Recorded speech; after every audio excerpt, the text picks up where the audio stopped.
Hi guys, thanks for checking the video out. I had somebody contact me on Twitter asking when Buzzworld 20 would be out. So these are the sort of videos that I've been doing, just sort of topical ones. But he's asked the question, so I'm going to give him this honour and he can have the video right now. So the question was asking about how a high handicap can get his handicap down. And it's a good question. I think there will be loads of people on YouTube watching videos trying to get better, and sometimes people put in a lot of effort and that handicap doesn't come down nearly as much as you would expect. And sometimes I think it's understanding swing changes and only changing things that need changing. So sometimes it can be a little dangerous if you're watching all of the videos on here or reading magazine articles and just trying to apply everything. You just need to take a step back and by all means watch them. Please watch them. Don't only watch the odd one, watch all the videos. But watch them and think, if I make this change, will it improve my golf game?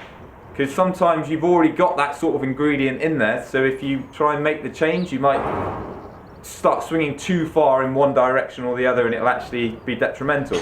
So being quite concise with your swing changes and then sticking to them, being on the range, being very focused, really feeling the changes that you're making. Don't switch from one to another.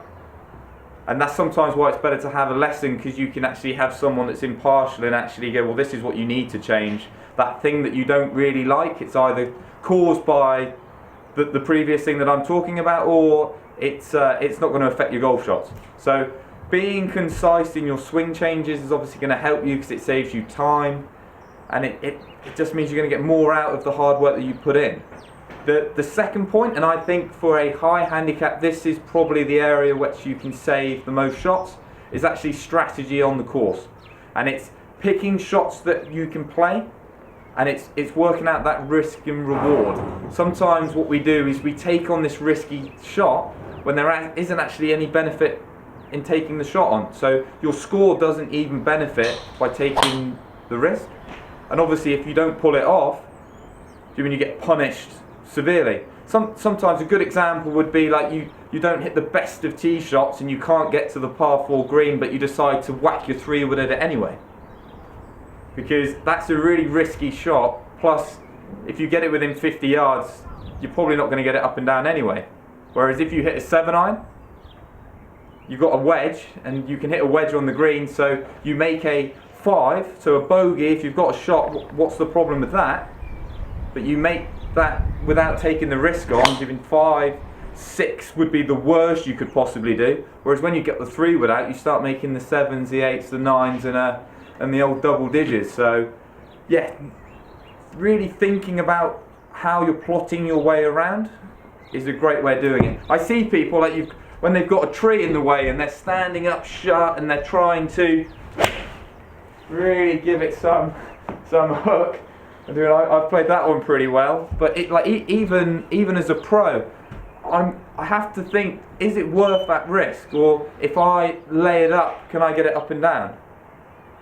If I'm playing match play, obviously I'll take the shot on because it's worth that risk. Because if I don't pull it off, I just lose the hole. If I do pull it off, it might save me a hole or win me a hole out of nowhere, which can completely change a match.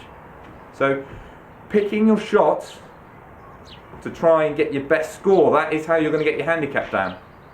I'll probably get some comments, people saying, well, I go out there just to enjoy myself, I like taking on the shots. And I have no problem with that. And certainly if I'm practicing, and you'll see it in the vlogs I'll take on shots that I probably wouldn't take on in an event, because it's fun. I like experimenting, I like challenging myself. So like in a practice round, or if I'm just out with friends, yeah, I'll play very aggressive. I'll see what shots I can play. But when I'm in a tournament environment, I'm going to make decisions to shoot my lowest score. And sometimes that decision might actually be the safer option. So rather than going for the big hook around the tree, just aiming out to the right, chipping it down the fairway, and then taking that risk out, seeing what you can do from there. So again, I don't want you to take this video and say, well, I'm being very negative, because I'm not. And there will be times where the risk might be worth it. So that 3-wood example, if you could get it onto the green, maybe it's worth it on your day. But again, it's just making a decision before you hit it and seeing, well, is it going to help my score? So hope the video's helped. Get some comments down below. Is this something that you already do and you really try to plot your way around, or are you somebody that just goes out a bit Bubba style, just giving it a smash and seeing how you get on? Jimmy, I'd love to hear what you've got to say. Hope to catch you soon.